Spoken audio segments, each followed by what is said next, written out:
was a trained economist, and what are the lessons we can draw from his accomplishments to the present Indian context. As we all know, as students of economics, when we read constitution, it says that India is a socialist economy in our preamble, but teachers of economics, we distract students by telling that it's a mixed economy, but politicians system follows a capitalist economy. So there is a kind of a dichotomy. So if we do not know caste, it's almost like you do not know India. And if you do not know Ambedkar, you do not know the caste. That is the reality of today's India. Before getting into the Ambedkar's contributions or what are his vision, what is economics first of all? Economics is a kind of a reductionist science. Everything is reduced to commodities and satisfaction and utility. So the quality of life is related to the quality of goods, public and private goods and services you access. Now we are living in a before getting into the his analysis, where are we India at present? So now breathing and labor codes, breathing, the biggest mainstream debate in India is the air, about the clean air in India is a serious issue now. And the labor codes that are there, contentious recent developments that are made to labor codes in India, and the Sanchar Sati app is knocking on our doors, and rupee running at 90 kilometers, and era of Epstein files, you might have heard about it. Yeah, next slide, sir. And if you look at India today, what is India today in terms of socio-economic or progress? We are number one in population with 95% of unorganized labor, and third highest country in terms of emitting CO2, and country with highest number of billionaires, third highest, next only to US and China, third highest billionaires in the world, and fourth largest economy, but with in terms of per capita income at 136th. And we have corporates cleaning the public sector banks, honor cleanings and etc. We all know. You can go to next slide. And look at the glare, ugly realities. 70% Indians cannot access nutritious food. This is the latest study. And every 17 minutes one murder, every one rape, or every 18 minutes according to National Crime Records Bureau, every 3 minutes one accident death. And our global hunger index, we are behind our immediate neighbors. And quite alarmingly, only 4 Indian states have larger GDP value than one person in India. That is Ambani. Only 4 Indian states have bigger size. That is Maharashtra, Karnataka, Tamil Nadu, and Uttar Pradesh. Rest all states GDP is lesser than 1%. And we have latest 10,786 farmer suicides, and 2,06,370 Indians leaving India, quitting Indian citizenship, and it may take for India to 75 years to reach 1/4 of the per capita income of the United States, 75 years. And we have seen the civil service aspirants preparing for civil services drowned in floods and died in capital city of India. And 3 crore cases pending in Indian courts. Yes, next sir. Yeah. Coming to marginalized, what is the life of the marginalized communities in India? Every 15 minutes one Dalit woman is raped, and as morning some presenter presented 57,799 cases recorded against scheduled caste as per the latest 2023 statistics. We have seen one Dalit IPS officer committed suicide at 50 plus age, complaining of caste discrimination. That is today's India. And shoe has been hurled at everybody knows about that, Chief Justice of India.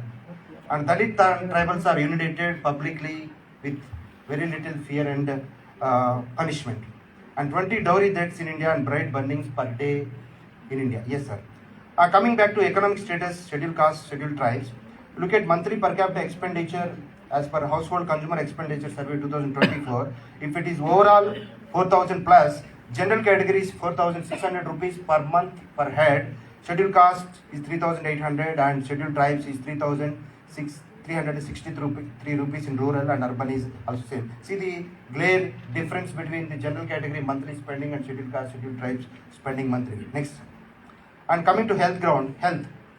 If you look at IMR, MMR, infant mortality rate, maternal mortality rate. General category it is 28, scheduled caste is 41, and scheduled tribes, a child cannot see a first birthday, that is infant mortality rate. Out of 1,000 live births, a child cannot see a first birthday, the deaths are called as infant mortality rate. That is glaring, and maternal mortality rate is almost equal to sub-Saharan Africa among SC and ST, whereas among general category it is almost 50%, 100% less. Coming to anemia, 60% of women, scheduled caste 65, scheduled tribes, anemia 70%, which are almost equal to or worse than sub-Saharan African indicators among scheduled caste and scheduled tribes. Next. And coming to land distribution, in economics we say land is the primary source of progress. Look at the only 16% of households have land, but you can see their average area owned by per household scheduled caste is 0.5, whereas for general category it is 1 hectare. It's almost 50% less. Means the historically land has been deprived for scheduled caste, assetlessness, apart from education, respect and other atrocities. Land, they have been assetless. Where is the root cause? It is the caste that has not allowed them to possess assets. 0.5 is the average household owning of land, and percentage of land they own is also marginal, so 99.5, and 81% of Dalits, even if they have land, it is marginal, less than 1 hectare land. Next, sir. Employment. Coming to employment, you look at the casual employment among scheduled caste and scheduled tribes. See, self-employed, even a person who is running a provision shop or a kirana shop is a self-employed, but that's not our focus. Look at the casual employed, means employment is uncertain, wage rate is uncertain, even job itself is uncertain. So that percentage highest among scheduled caste, that is 33.2%, scheduled tribe highest. If you look at general category, that is casual is very less, even among OBC it is very less. Regular salary is fine, but it is all because of affirmative action, but still the rate of casual employment is very high among SC and ST. Next. And ownership of non-agricultural establishment, any entrepreneurship, any small petty business among it is ownership of non-agricultural establishment. But you see, the scheduled caste population is 19%, but their enterprise ownership is 11%, ST 10% population with 5%. If you look at general category, with 11% population, they have ownership over 43% of entrepreneurship. It's literally kind of private enterprise. Yes, next. Then caste-wise share of wealth and population. If you look at the share of who is owning the wealth, you look at Oxfam report, recent report, 1% of Indians control 40% of wealth. Bottom 50% of population only having access to 3% of wealth. If you look at a scheduled caste, their population is almost 19.7% PLFS data, and their wealth share is 8.4%. Coming to general category, with population share of 27%, general category means in some states the upper Shudras are also included in general categories, because OBCs differ from state list to central list. So the 27.2%, they have access to 53.7% of wealth. Next. Then gross enrollment ratio. We all know gross enrollment ratio is in higher education. I mean only in higher education. Aged between 18 to 23 years. All India average is 28. But if you look at general category average, it is 40 plus, which I could not mention. But scheduled caste and scheduled tribes, gross enrollment percentage who are entering into graduation and above is very, very low even today. Yes. And basic amenities. If you look at households with washrooms, like toilets, without toilets, even now 19% of scheduled caste, 29% of scheduled tribes are without washrooms. Next. General category, it is very negligible, hardly 3.9%. And then coming back to what is Ambedkar's vision. If you sum up Ambedkar's vision, it is predominantly drawn from Buddhist principles, liberty, equality and fraternity. So if you look at his political message is through vote and master key, spiritual progress is through Buddhism, women's progress is he has enshrined in Hindu Code Bill and many other writings. And our discussion is coming economic progress. He enshrined in states and minorities, which was his original draft of constitution, which ultimately it could not come into final draft of the constitution. There he talked about state socialism. Socialism we all know, but he talked about state socialism, wherein he championed that only through state socialism, scheduled castes and scheduled tribes, because they have double burdens, economic burden as well as social burden. Next slide. So what is state socialism, because caste has led to assetlessness, violence, impurity, and social empathy. As I have shown just now, entrepreneurship. There is no entrepreneurship, no scope for dissent, and stigmatized and hereditary provisions. Then how to overcome? It is like in a today's society, there are theories like victims are victimized. Victims, we are the victims, and for any ill development of India, scheduled caste, scheduled tribes are projected as if they are the reasons behind India's backwardness, be it affirmative action and other state policies. Coming back to, yes sir, yeah, state, come back once.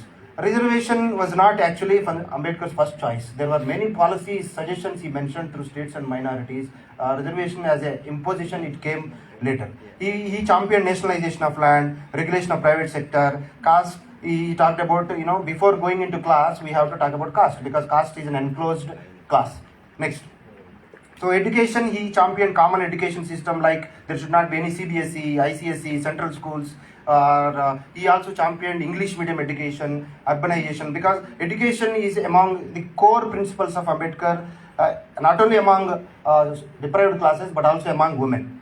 And he talked about employment exchanges and health. He talked about health insurance. Health insurance should be, every Indian must have health insurance that will take care of majority of health issues. Then coming to agriculture, because if you look at India's economy, agriculture is at the epicenter of all the issues. So those days itself, he talked about state-run agriculture. Agriculture should be treated as enterprise instead of a subsistence sector. It should be enterprise. He championed cluster farming, and through this kind of cluster farming, state supporting agriculture, you can avoid tenancy, you can avoid agricultural labor, you can avoid even landlord structure. He also championed, many irrigation projects have been built upon on his, theories in education, and even Reserve Bank of India, Hilton Young Commission, he has represented to establish Reserve Bank of India. And coming back to finally, like Lewis model is there in economics, surplus labor of Lewis. He talked about shifting of agricultural surplus labor into industry so that both can prosper. That Ambedkar talked about long back, because the only way that people can escape from the clutches of caste is to urbanize and industrialize. That's where he talked about shifting of first black economist Lewis talked about, but Ambedkar talked about much long back. Next, yeah. These days, industry, another major sector is industry. Ambedkar championed labor laws. You all, don't know that even the separate compartment for women in trains was Ambedkar proposition when he was traveling from Mumbai to, Chennai. He has seen women breeding, baby. Then that is where the reforms, even labor reforms, minimum wages, regulated private sector, shifting of labor. He talked about caste is not division of labor, it's a division of laborers. And privatization compromises affirmative action. These days we have seen everywhere private sector is dominating, so affirmative action has been diluted. So he also told that India's biggest enemy, internal enemy is Brahminism, external enemy is capitalism. Because of, if the more the capital, more the lesser the chances for the deprived classes, because profit doesn't know social equity. Then these days, yes, like I said, merit of a Dalit is always in question, like, merit of a Dalit or nationality of a minority, or, this is a virginity of a woman in India also always to be retested. Same is like affirmative action. Always there are questions posed on affirmative action, because in India 5% is the organized employment. Within that 5% we have affirmative action. 95% there is no affirmative action. But still there are, people, propagating that affirmative action is the root cause behind India's backwardness, which is a kind of myth. Next. So social capital is the core issue of entire Ambedkar economics, because it's not that you have education, you have house, you have money, you have job. It is the social capital, it is deciding the progress. Because of your group identity, you are in a certain group, you have certain added disadvantage in terms of production, consumption, distribution. If there is a Dalit outlet, only Dalits will go there. If there is a Dalit production unit, there is a systematic, discouragement there. The social capital, because you can do wrong things and get away, even if Dalits do right things, they may be punished. The social capital is ideal. Yes, sir. 1 minute. So progress, we not only need natural, human, financial resources, political system, we need social capital should be dismantled. It should be evened out. So this year Nobel Prize itself, in last year, this year talked about the same things. And next, caste consciousness, unity, yes, no sharing, yes, next. And conclusion is like caste is like a virus. There is no field, there is no sector which is not affected by the virus, whether it is politics or sports, whether it is media. The antivirus is Dr. B.R. Ambedkar. We have to apply his principle in dismantling this virus. Ambedkar personifies social, economic, political, and spiritual democracy. He opposed private property and separate settlements, even smaller states. Next. So dual electorate, we all know this. Left, these days we see left embracing Ambedkar, right embracing Ambedkar, center embracing Ambedkar, and diluting Ambedkar. So that is where we need to concentrate, projecting Ambedkar. We don't want, worshipping Ambedkars, especially among our sections. We want propagating Ambedkars and practicing Ambedkar. So caste is not cultural, rather it's criminal and anti-national. So Ambedkar stands for more struggle, more sacrifice. Yes. Thank you. Thank you, Pranav. You have very nicely presented to us what is the socio-economic condition of present India and how